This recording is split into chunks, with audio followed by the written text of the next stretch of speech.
Yes, we are live again here in our school, our Shifting Consciousness Higher Online Lifelong Learning School, where we hold classes called KLASS, Kamalayan Learning Alternative Success System.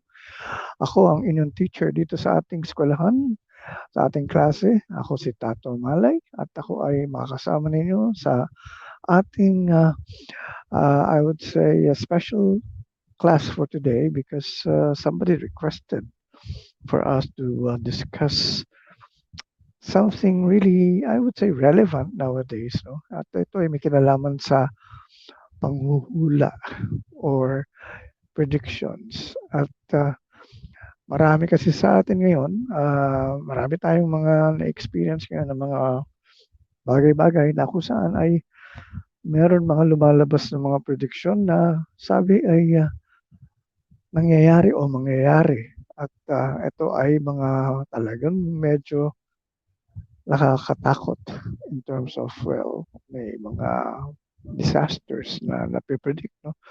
But ang tanong dyan is, dapat ba paniwalaan? Or magiging totoo ba yan? Or whatever. But ito nga, let's put everything in its proper perspective.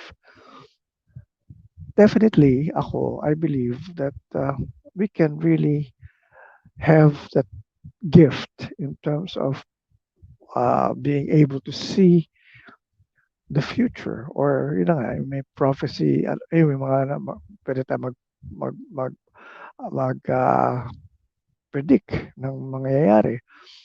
At marami tayong mga gifts, no? Spiritual gifts for that matter na hindi talaga natin na develop like they're like simple I would say ano tawag ito yung mga skills na pwede natin i uh, i-develop sa ating kamalayan, no? Kasi these are all inside our minds. Like for example, remote viewing. Ano ba ito remote viewing? Yung pwede kang sa iyong kuan lang, kung saan ka nandoon, kung saan ka nakaupo, pwede ka mag-travel and see other places. Go to other places and see what is there. Where in fact you are not leaving your body, no? Your position, in your particular place where you are at that particular moment. So ito ay ginagawa, nangyayari, nagagawa ko ito, natuturo ko ito. Marami ako mga naging estudyante dito na kung saan ay nagpupunta kami sa mga bahay-bahay ng mga aming hindi namin kakilala talaga o kakilala namin pero hindi namin alam kung saan sila nakatira at dinedescribe namin kung ano yung nakikita namin sa loob ng bahay nila. So basically, that's a gift amin na develop sa atin. That's one of our powers.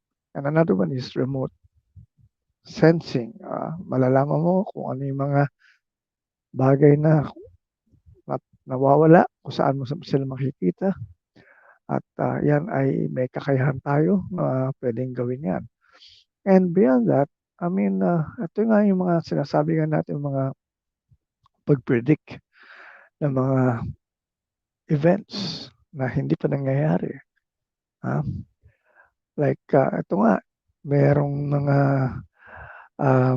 nagiging popular ngayon, no? Dahil sa mga kanilang mga accurate daw. I don't know how very accurate, but definitely they were able to come up with their evidences or their proof, mga proof na kung saan ay pinakita nila na-predict nila yon before it really happened. No? So, nandyan sila, ito ngayon si popular name ngayon na si Rudy Baldwin, na isa palang babae na na-interview na nila Corina Sanchez at ni Jessica Soho sa kanilang mga respective programs. No?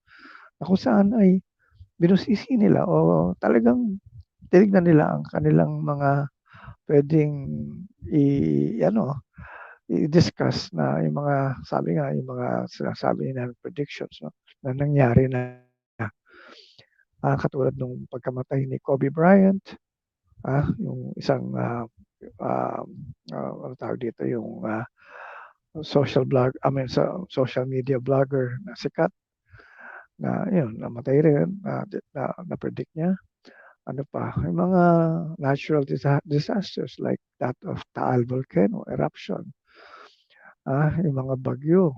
So, ito ay binibigyan natin ngayon ng pansin as to find out exactly kung paniniwalaan ba natin 'to o hindi. Dahil kung totoo naman, bakit natin hindi paniniwalaan, at least it could give us warning 'no, na kung saan ay para tayong mabigyan ng, um, I would say, chance to prepare as to what to do. So, yan ang mga pag-uusapan natin ngayon. Meron ba talagang tao or tayo ba ay pwede talagang maging ganyang ka-powerful in terms of being able to predict? So, let's see, no? May marami yan.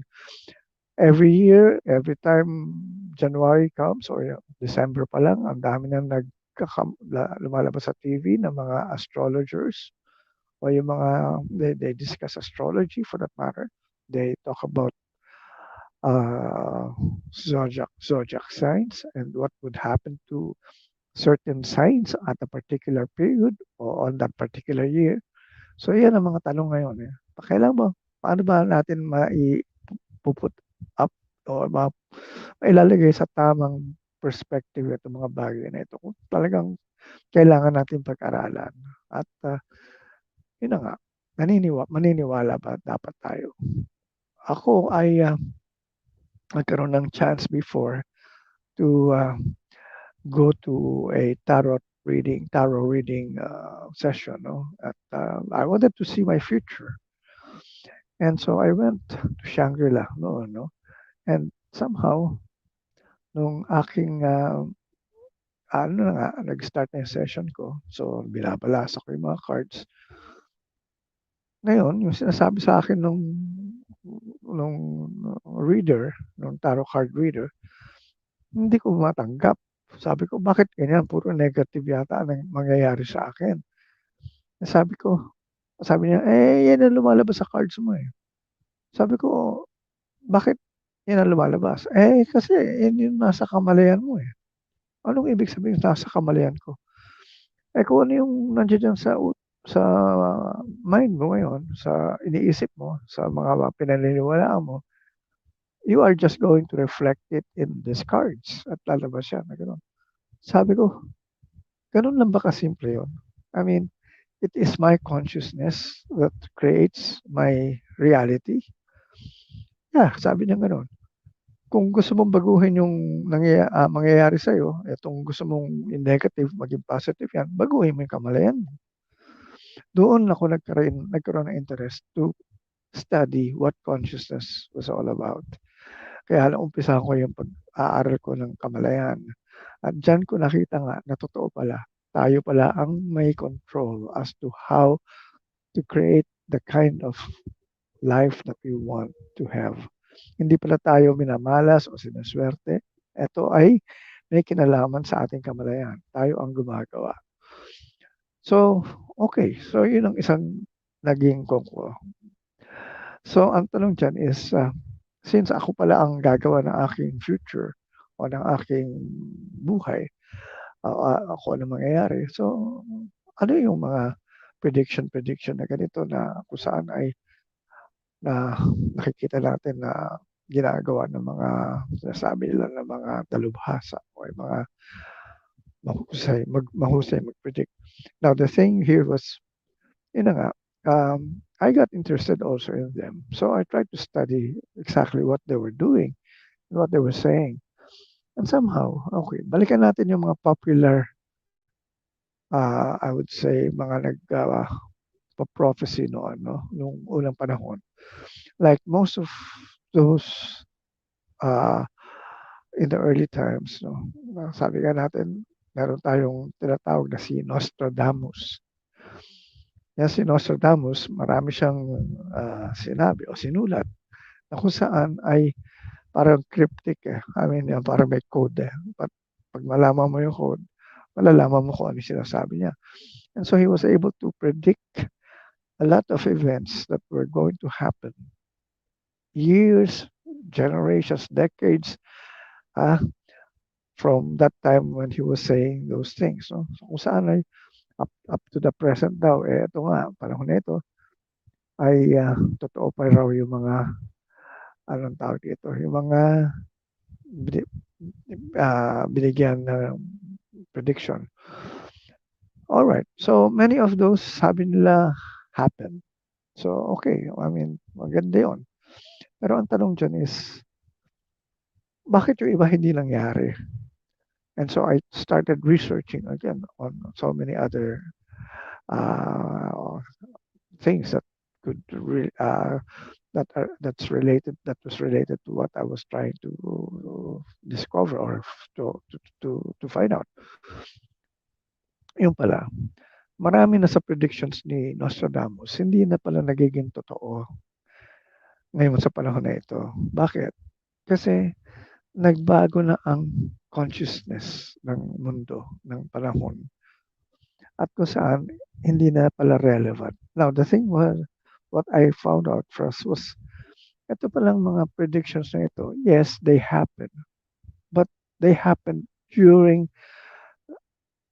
a certain period na kung saan, kung ano yung takbo ng panahon na yun, kung ano ang takbo ng consciousness sa kamalayan ng mga tao, yung energy during that time, doon pala tumutugma yung mga predictions niya. But beyond that, hindi na siya magiging reliable or hindi na siya magiging totoo. So sabi ko, okay. So, ibig sabihin, ganoon lang pala yun. No? Alright. So, paano yung mga nagsasabi na mga nagpo-prophecy when it comes to the Bible? Kasi sabi yan, nakasulat yan eh. And so, doon ko rin tinignan. Pinag-aralan ko rin yan. And yun nga, many of the things that they were talking about in the Bible happened during those times, 2,000 years ago. And since nagbago na yung ating panahon ngayon, many of those things that were written there are not exactly relevant nowadays. Na marami magko-contest syempre sa akin yan.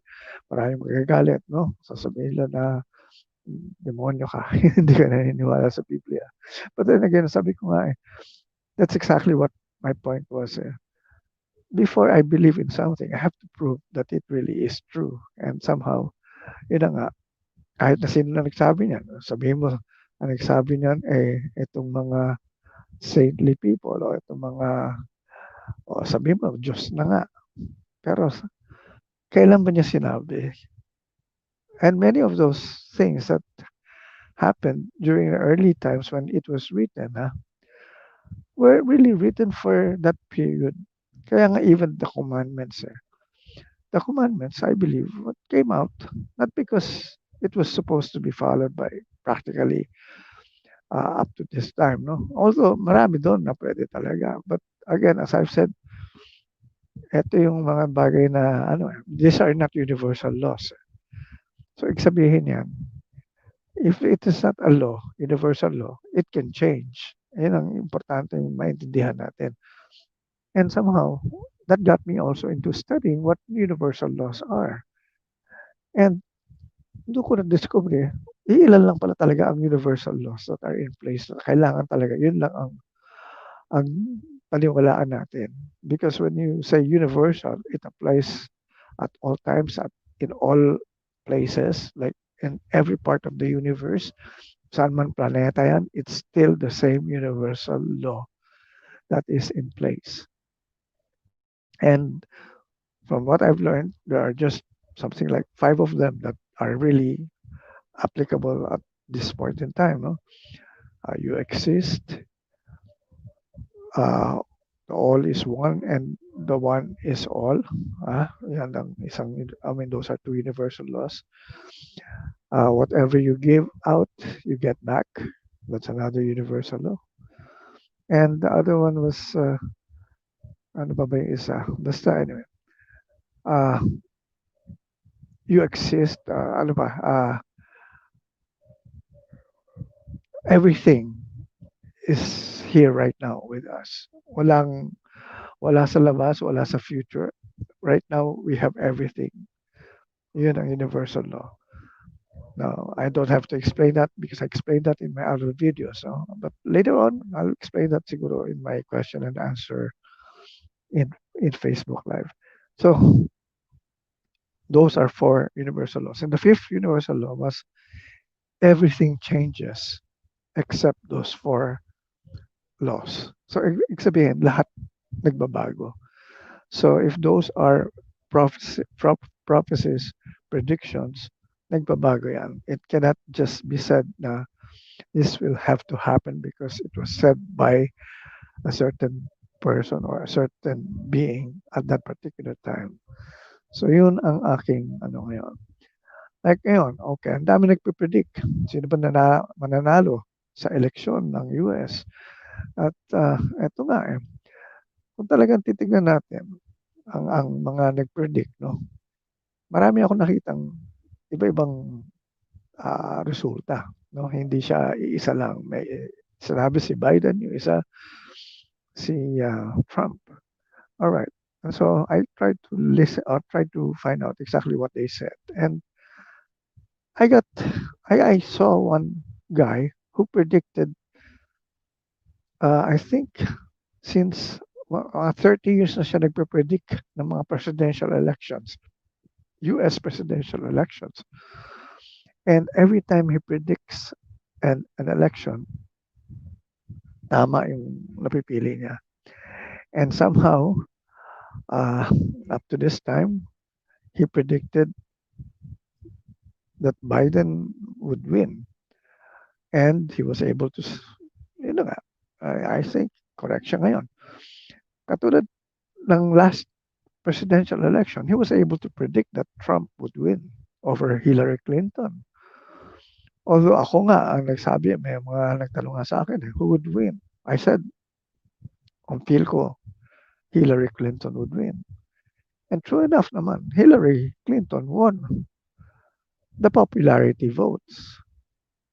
Ito sa electoral votes, natalo siya. Ito nga ngayon, ang tanong dyan is, sino ba nananalo ngayon when it comes to the electoral votes? Lumabas parang si Biden nga. And popularity votes, I don't know. I think, I think it's Biden also. Pero, pero very close ang margin. So, hindi natin malaman. So, ito ngayon ang tanong. How was he able to predict? And I saw his way of predicting would-be presidents. And he has a science to it. There are 13 keys he looks into. I will not discuss them. Mahaba yan. And you can search it out in Google. No? His name is Alan Lichtman. All right. Anyway, now other predictions were based from biblical prophecies. Sabi ko nga ba, si Trump, meron palang biblical connection. And so, yun ang sinasabi nila that Trump would win. So, well, let's see kung sino. Hindi pa naman tapos talaga ang kwan talaga. I would say, ang issue na ito, no? I mean, although si Biden is already coming out in the open that he is the duly elected president now. Of course, hindi yung kwan. But ito nga ngayon ang tanong dyan is, ito ba yung mga prophecies talagang makikita natin kwan. Ako nga, like for example, let's just take this particular election. No? If I were going to really be asked as to who would win, ano ang basehan ko? If I would now really project something. Because meron ako ring mga bagay-bagay na ginagamit na kung saan, sabi ko nga, dito nga sa ginagawa ko sa Kamalayan, I don't really try to predict what other events there are outside. Pero kung ano yung, for example, ikaw, you would actually ask me to help you out with your life. And what you want to come up with the direction of your life, I can help you out. Kasi pwede kong ano talaga masabi at ang mangyayari sa'yo kung gagawin mo ang ganito mga bagay. I can guide you because, you know, it is really your consciousness that creates your reality. Like for example, karamihan sa atin, nagtataka bakit may mga, yun nga yung mga sakuna na nangyayari, mga banggaan, no? And somehow, parang sasabihin mo, malas lang ba yan? Nagkabanggaan ng dalawang kotse, no? Dalawang driver, na kung saan ay parang sa dinami-dami ng mga kotseng pwede mabangga o pwede sila na lang ang mabangga. Bakit ikaw pa? At bakit ito ang nakabangga mo? And somehow, yun na nga, since there are no accidents in the universe, you actually attracted that happening or that event to happen really in your life. So, anong ibig sabihin nito? Tayo, dahil nga sa kamalayan natin, with or without our awareness of what's going on, we are going to just make it happen in terms of what is inside us. Like for example, marami kang galit. Galit na galit ka. Talagang tapos umalis ka ng bahay. Sumakay ka ng kotse mo. Narangkada mo yung kotse mo. Baspas ka. Alright, so you're safely driving naman pero galit ka. And somehow, eto ngayon, bigla na lang may nakabangga ka. Ang tanong dyan is,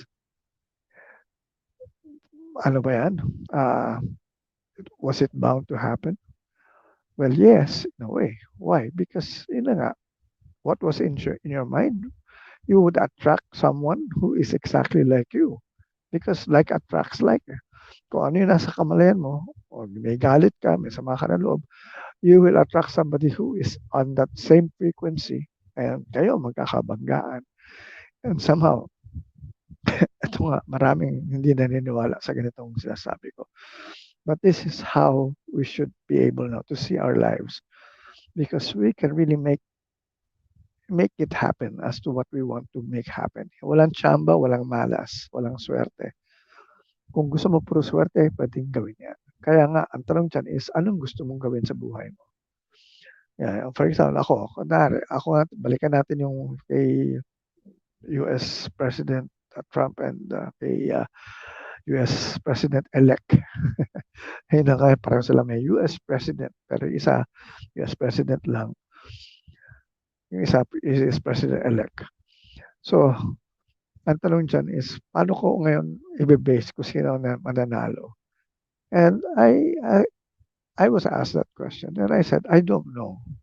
I cannot say it at this point in time, but it all depends on the energy of the American people because it is their collective consciousness. Etong kung sino man yung iiral ng kamalayan nila or yung collective consciousness, yun ang magluluklok o maglalagay kung sino man ang magiging presidente nila, kung yung dati o bago. So, ibig sabihin yan, kung sino yung mas makakarami na, yung mass consciousness. So, it all depends on their energy. Kung sino na yan, makikita nilang, kung sino na yung nakikita nila na magiging presidente at yung number nila mas nakararami, yun ang lalabas sa presidente. Sa ayaw nyo at sa gusto nyo. Marami nga dito sa Pilipinas, ang tanong nila, bakit ang presidente namin si Duterte? O bakit? Hindi. Marami ang bumoto kay Duterte. Maraming masa na bumoto kay Duterte. Anong magagawa nyo? Kaya kung gusto nyo ma-elect kayo sa susunod, kailangan makuha nyo yung nakararami, yung masa, yung collective consciousness because yun ang maglalagay sa inyo sa posisyon nyo. Yun yung katotohanan. Akala natin itong presidency is just going to be awarded to you. No, it's because of the masses. It is the collective consciousness of the people that actually creates our world. So dito sa Pilipinas, kung tayo ay mahirap, ang collective consciousness natin ay ng mga tao natin ay karamihan dyan, iniisip nila sila ay mahirap o sila ay naghihirap o walang pera, ganyan. So, yan ang problema natin. Kung gusto natin gumanda ang takbo ng buhay natin sa Pilipinas, ay baguhin natin ang kamalayan ng ating mga mamamayan o yung mga kababayan. And this is exactly what I'm doing in Kamalayan. I'm trying to change the consciousness of the people, of of the many. All right. So, ano ang paraan ko? Yung mga tinitignan ko ganito eh. Of course, ito nga si Alan Lickman, he has 13 keys. Ako naman, marami naman akong paraan. Like, I would consider their sun cycles. Okay, ano yung sun cycles? You know, we have 7 cycles starting from your birthday. Dito sa sun cycle ni President Trump, on November 3, on the day of election, his cycle was on cycle number 3. All right, the 1, 2, 3. 1 is the best cycle. And second is a roller coaster cycle, up and down. The third one, medyo ganun din, roller coaster rin yan. Pero ang maganda lang sa third cycle was it is more on your health, your strength. This is when your body is really healthy, strong. That's why pag si Pacquiao may laban on may kalaban siya, may laban siya, may fight siya. And his cycle is on his third stage or third cycle, malakas ang chance niya manalo because yung strength niya nandun. Kaya nga si Trump, di ba, na-COVID siya. I mean, he actually attracted the virus, COVID-19. But because he was on his third cycle, ang bilis na overcome yung cycle at his age. Kung talagang titignan natin, he's something like, how old is he? 74? Oh, but still, senior na yan, 74. Pero ang bilis, para wala nangyari nga eh. Just immediately, I think after just 3 days, he was already out and campaigning again. Because he was on his third cycle. Yun lang yung advantage ng sa third cycle. What about Biden? Biden was on his 7th cycle. Medyo delikado ang 7th cycle because that's more on karma. And everything that you actually created in the past year or in this year, kung negative ang ginawa mo, karma mo negative, yung ginawa mong mga bagay-bagay ay hindi maganda, ang balik sa'yo on this particular 7th cycle, malakas. So lahat ng kamalasan mo, abutin mo in terms of, well, the karma itself, the negative karma. But if you did something good all throughout the year, and for the past several years, you've been okay, the good karma would come in at this particular cycle. And so, si Biden was on his 7th cycle. Because his birthday was on November 20. Si Trump, ang birthday niya was June 14. So, kaya third cycle siya. So, yan ang mga tinitignan ko, yung mga cycles. Now, kung aside from the cycles, ano pa tinitignan ko? Kaya nga, meron akong mga, ito yan. Like, for example, how do I actually use the cycles? Ito yan. Yan. So, I actually just point kung saan man yung birthday mo, and I can really now tell you exactly what cycle you are in now. And somehow, yan, ang magandang magagawang, tawag dyan, magagawa mo sa takbo ng buhay mo, no? Malalaman mo kung kailangan mo bang mag-invest ng malaki dahil ito yung magbibigay sa'yo ng magandang, I would say, paraan or yung pan. Pero pag sinabi ko, wag dyan sa cycle na yan kasi medyo tagilid ang cycle mo when it comes to finances on that particular time. So, postpone it for the next cycle. So, many of our beauty contestants, they had won based on their cycles. No? Lalo na kung ang cycle nila was on the 6th cycle because on 6th cycle is what we call the Venus cycle, which is more on beauty. So, ganyan, pag ang cycle nila, nandiyan dyan, ang lakas sila. sa projection nila in terms of how they would win. All right. Kasi beauty contest yun. Now, the thing is, ano pa ba ang mga kwan? I look also at their birthdays. Why? Because of the birthday of a person, there are certain characteristics that I would say, makikilala mo yung tao na kung saan malalaman mo kung siya ay tama sa posisyon na yan o bagay siya sa role na yan as that, for example, of that of president. Like, for example, si Donald Trump. I actually discovered his Myers-Briggs code, no? And he is an ESTP, an extrovert, sensing, thinking, and a perceiving person. And ang ganyang klaseng code sa pagdating sa Myers-Briggs ay ang classification ng mga pwede mong gawin as to that kind of personality is that of being an entrepreneur. And so, ito ko nakita, noon ko pa alam ang pagkatao ni Trump because of this. Napag-aralan ko na yung karakter niya. And yung ginagawa niya, yung akala nila brusko, walang modo. He breaks the rules or bends the rules. Presidente ka tapos ikaw una-unang yung binabago mo yung mga patakaran. Well, because he is an entrepreneur. Alam niyo, ang mga entrepreneur, mga businessmen, basically, that's what they do eh. Kaya sila yumayaman eh. Kasi hindi naman sila yung talagang sunod lang na sunod eh. They actually are there to find out as to how far they can go. They're risk takers. Talagang magaling sila mag-project ng mangyayari o gusto nila. And somehow, ito yung mga bagay na ginagawa nila and they can really, for that matter, change the rules. And this is exactly what Trump had been doing ever since, changing the rules. Kaya ako, I understand him. Hindi ako sa kanya, na iinis or whatever.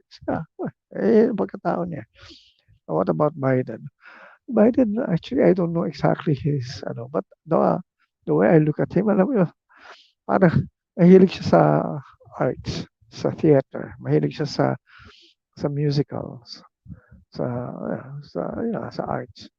So I think, I don't know, he could have been a good, I would say, performer siguro, or a creative artist. But he is using it in his field right now as a politician. And one thing that he can really do is a very good talker or communicator, just like President Reagan before. President Reagan was a very good communicator. And so this is exactly how President-elect Biden is like also. So dyan nakikita ko mga advantage lang in that particular role. So aside from the sun cycle, the birthdays, ano pa ang tinitignan ko kung sa yun nga, yung mas ng tao eh. Like, how well are they able to relate to the masses, to the people. So diyan mo makikita. Si Trump was very good at it. That's why Trump really gave a good fight itong presidential election ito. Akala nila Trump would be ako na lang yung parang mawawala dahil akala nila sirang-siraan ang papel ni Trump. But look, Trump was almost, kalahati ng mga botante still voted for Trump because talagang magaling siya to relate to the masses, to the people. Yan ang advantage ng isang pag alam mo yung mga character sila, alam mo ang nila I would say, alam mo kung ano yung mga strengths sila, at saka yung mga weaknesses sila. Alright. So, ito ngayon, going back to prediction,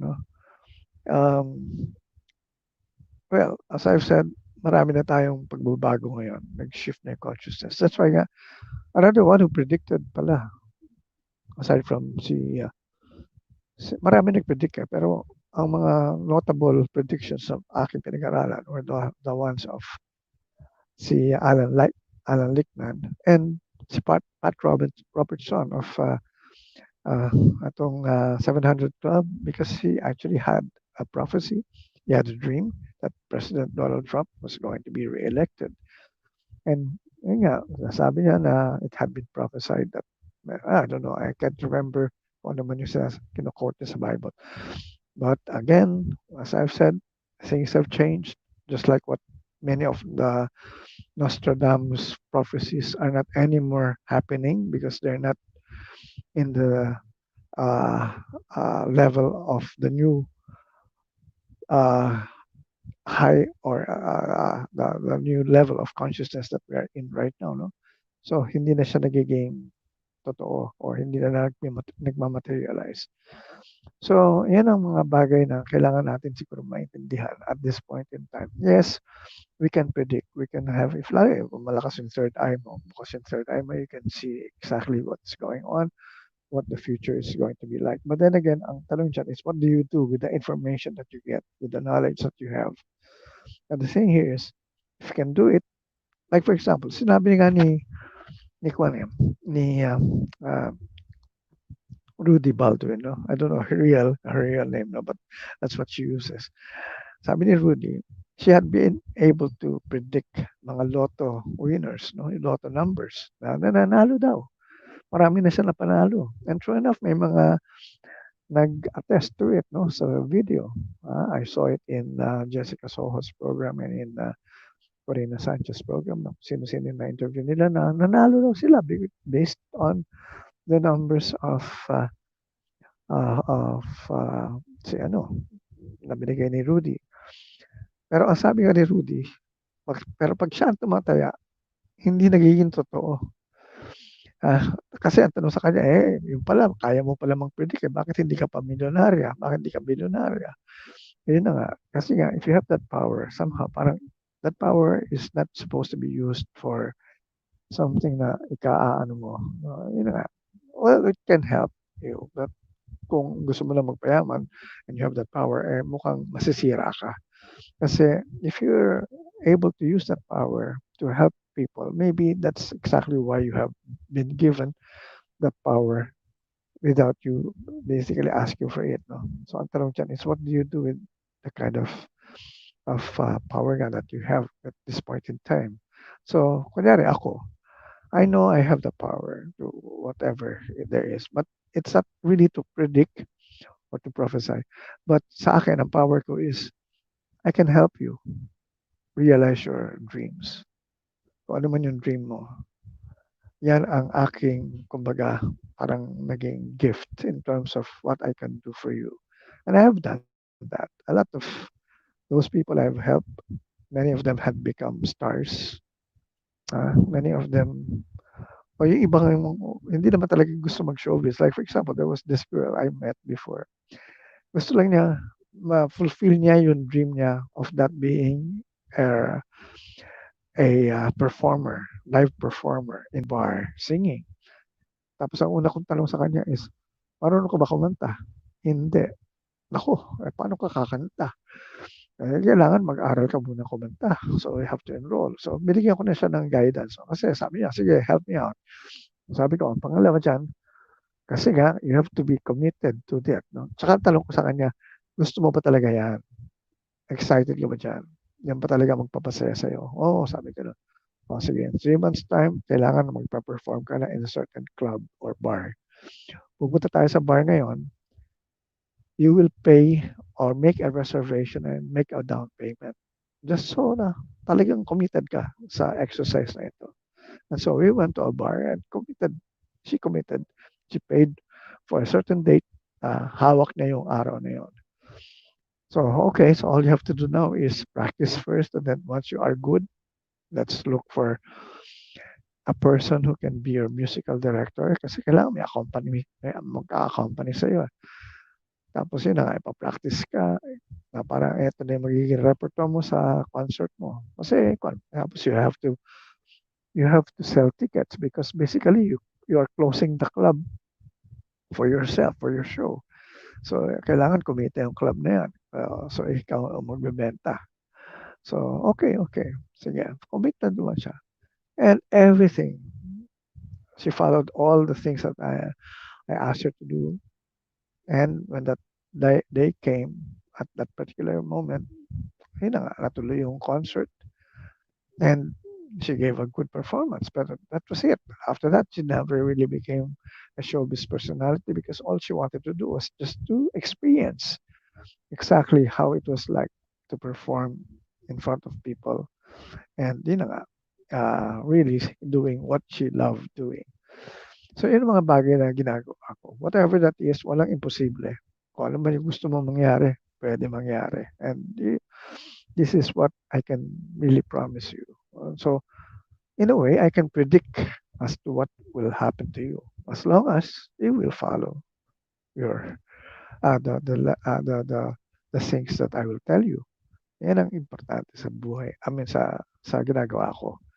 Okay, with that, alam mo ba ang ating So, sana ay naintindihan ninyo itong aking binigay na klase ngayon when it comes to predictions. So, with that, I'd like to say maraming salamat sa inyong lahat sa inyong pakikinig o panonood.